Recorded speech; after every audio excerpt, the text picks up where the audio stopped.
Welcome to Taleo Recruiting Central Configurations, Operation Modes, Release Notes, and Deletion Tasks. Let's get started. We're going to be talking about the central configuration, a few items within the central configuration. So the first one we're going to talk about is operation modes. So I'm going to move into the central configuration, and we're going to discuss operation modes. So the operation modes can be changed for service, for configuration, and sometimes for an implementation purpose. So there are three modes available: implementation, maintenance, and production. So system administrators have the ability to switch to maintenance mode or production mode for each product of recruiting, career section, and onboarding. For the implementation mode, it's usually only used for brand new customers or new zones. It's used during the initial configuration in the implementation stage. So once the implementation is complete, that implementation mode is no longer available. In implementation mode, a system administrator can create, delete, and modify the OLF, create, delete, and modify levels in the OLF, organization, location, or job field, or create, delete, and modify elements in the OLF.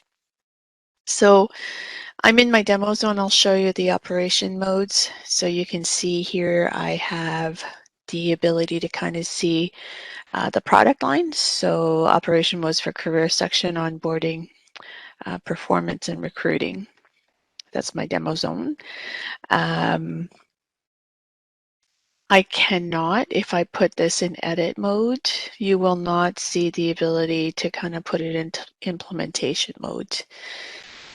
If there is the need to do a structure change, if you need it to be back into implementation mode, you would need to log a ticket with my Oracle support to do that. So in maintenance mode, you are able to kind of see if there's any user connects here. So if I was to cancel this out, you can see if there's any user connected. So something that you have to think about from an organization perspective, if there is a need to be able to, or to have to do a change, you have to think about how long will it take me to do that change. As an example, if I needed to add another office location in my OLF, it has to be in maintenance mode in order to do that. It's only going to take me, less than 5 minutes to kind of do that change.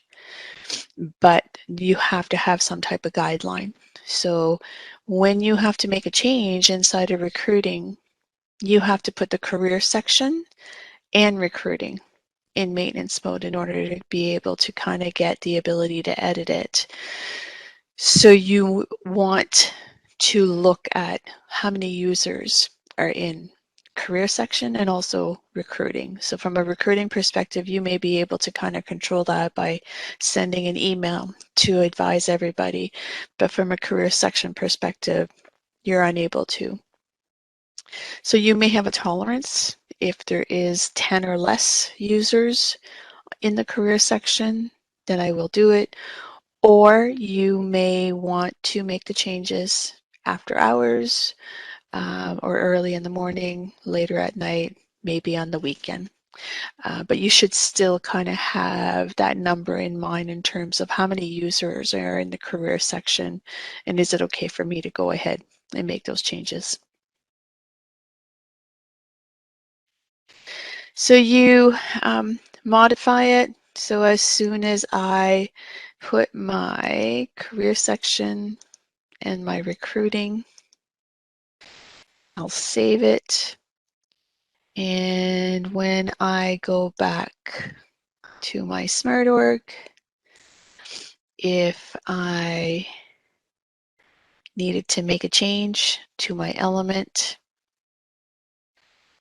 if I needed to change, I now have the ability to kind of do that edit. And that is only because I am in my maintenance mode.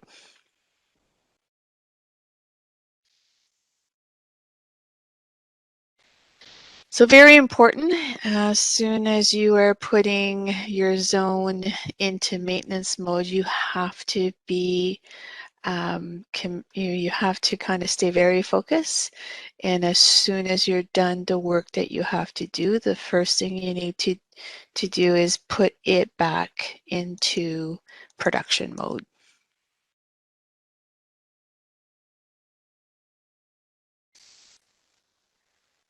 And if I do a refresh, this user's connected will start changing after I put it into into production mode. The next thing we're going to talk about is the release notes message. So the release notes message is a pop-up message that allows you to kind of update release notes information or other messages information. When the user logs in, they see it as a pop-up. They do have the ability to kind of click "Don't display this message again." And what that will mean is it will not display for them until a new release information message is created. So if I go here, my release notes, I'm going to edit.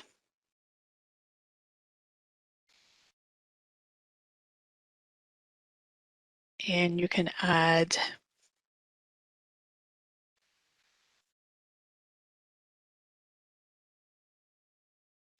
some notes. You can say when, and if I save this, I'm going to sign out. I'm going to sign back in, and there's my pop-up message. I can say don't display this message again, and that will not be displayed until I change it. I will say that there has been bugs in the release notes where you checked it off that you didn't want to see the message and you were still seeing it. So that's been in the past. Not sure if that is still something that could happen. It's just making sure that you're aware of it. It'd be logging a ticket with my Oracle support.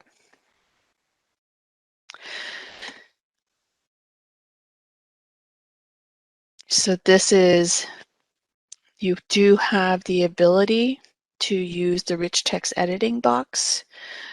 So if you wanted to kind of put other messages, you can kind of have it bulleted or numbered. So it is like the other rich text editing functionalities that you have in the tool. If I do not want this displayed, then I would just check that and save, and then the release notes would not display anymore.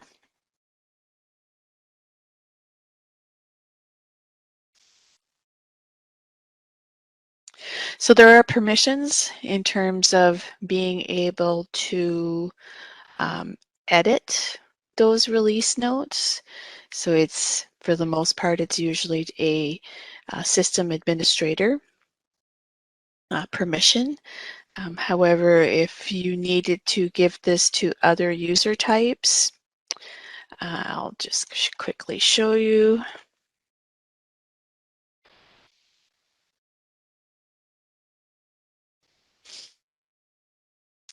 So if you go to configuration, and if I open up foundation data,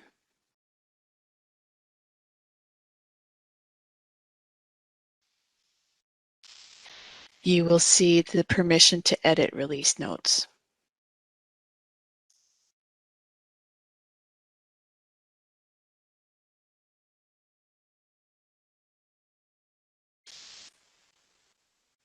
If you're having issues with it not displaying, one of the things that you can find is take a look at the configuration profile, and if you do a keyword search,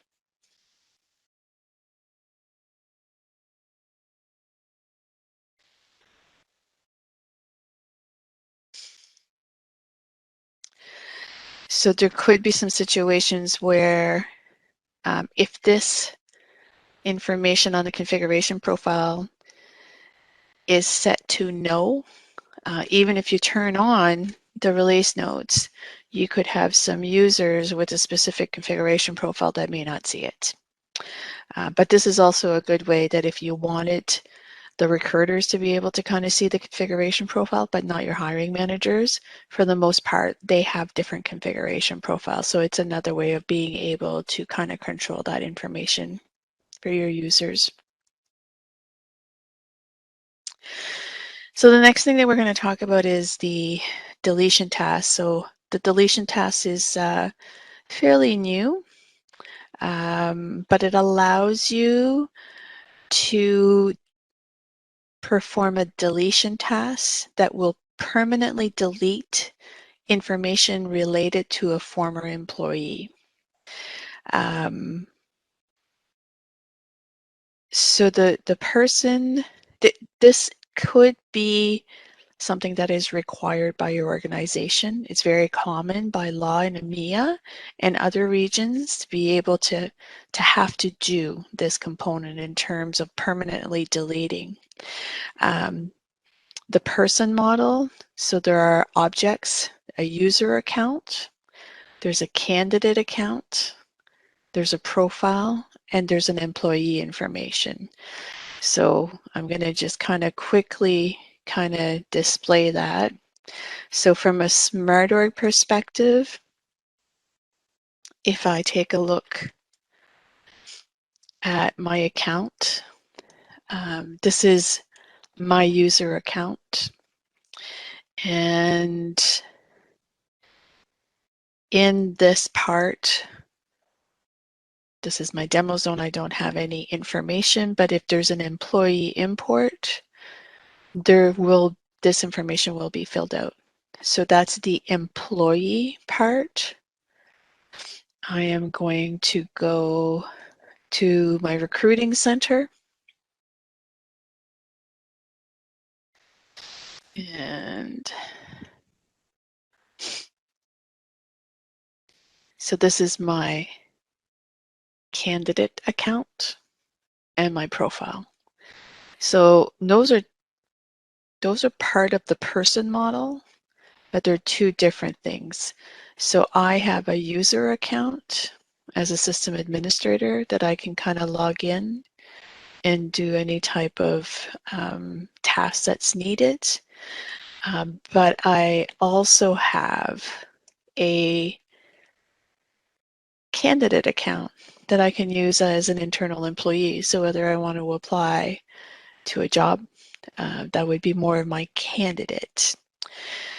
So when we take a look in some situations where you would need to delete that employee, then this is the way that you can do it. So this is not the same as an automated task. It's got different criterias, but it's more from an employee and candidate together component. So if I put it in edit mode, we have the ability to kind of, the name and the code. And we have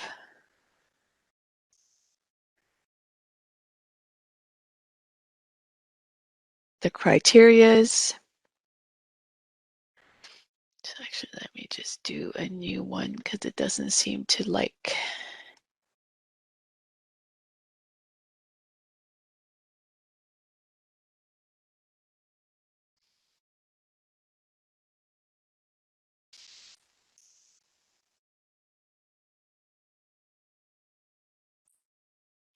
So here is the deletion task. So you'll see that there's only the employees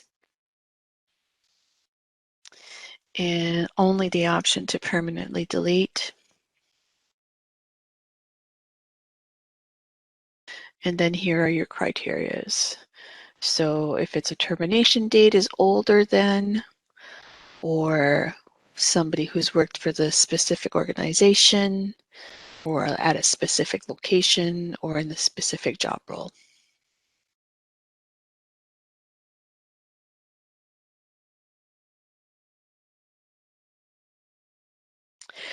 And that's the end of the central configuration, operation modes, release notes, and deletion tasks. Thanks.